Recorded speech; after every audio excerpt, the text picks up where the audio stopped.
네, 시청자 여러분, 안녕하세요. 조조쌤입니다. 오늘은 또 달력 문제를 가지고 왔습니다. 사실 저번에 한번 초등학생용 달력 문제를 올렸었는데, 오늘은 고등학생용입니다. 어, 자, 오늘은 월요일이라고 합니다. 그런데 8의 12제곱일 후는 무슨 요일인지를 구하는 문제입니다.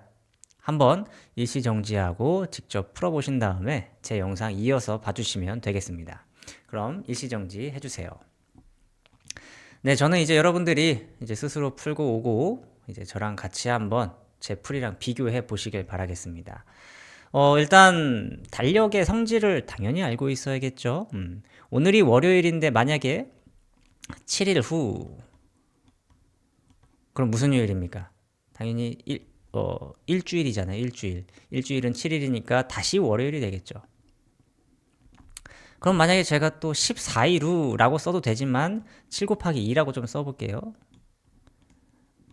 14일 후는 무슨 요일이에요? 무슨 요일? 당연히 얘도 월요일이죠. 그죠?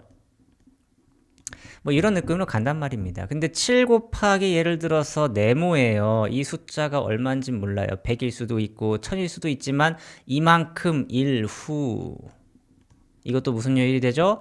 월요일이 되죠. 일단 이런 느낌이 있어야 되고요.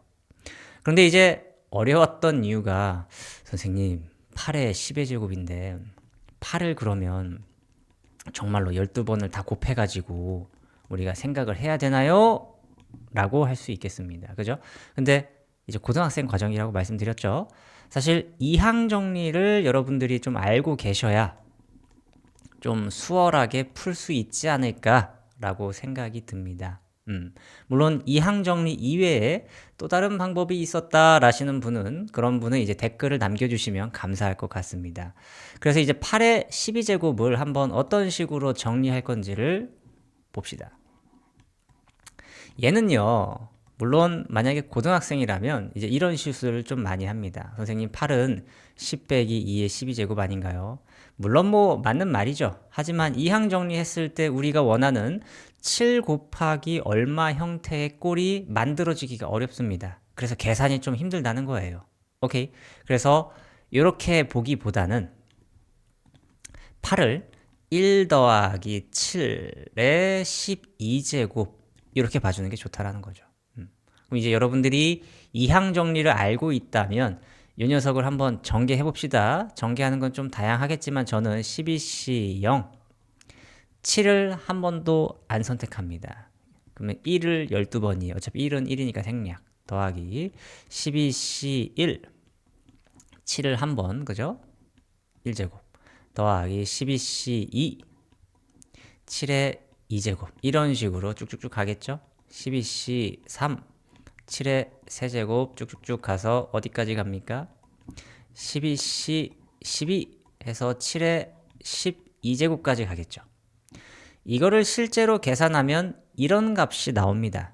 근데 가만 보니까 얘는 이 녀석 여기서부터 7로 묶입니다. 그죠? 7 곱하기 12C1 더하기 12C2에다가 7 그죠? 이런 식으로 묶이잖아요. 12C3 7의 제곱 더하기 뚝뚝뚝 12C 12 7의 11제곱 이런 느낌으로 묶인단 말이죠. 그러다 보니까 얘는 7의 배수니까 만약에 오늘이 월요일이었는데 이만큼 일 후 어떻게 됩니까? 다시 월요일이라는 거죠. 월요일. 왜냐면 이걸 계산하지 않았지만 어쨌든 7 곱하기 요만큼이잖아. 7의 배수라는 거죠. 그죠? 그런데 우리가 원하는 거는 8의 12제곱이었는데 요거 12C0 얼마입니까? 하루 추가되겠네. 이만큼 일 후는 다시 월요일일 거예요. 근데 플러스 1이 있었기 때문에 그 다음 요일인 화요일이 정답이 되겠죠. 이해되십니까? 그래서 달력 문제 좀 재밌게 풀어보았습니다. 물론 고등과정을 모르면 힘들지 않았을까라는 게 저의 생각이기도 합니다. 그래요. 오늘 이렇게 이항 정리 문제 한번 풀어봤습니다. 다음 시간에 또 재밌는 문제로 찾아뵙도록 하겠습니다. 다음에 또 봐요. 바이바이.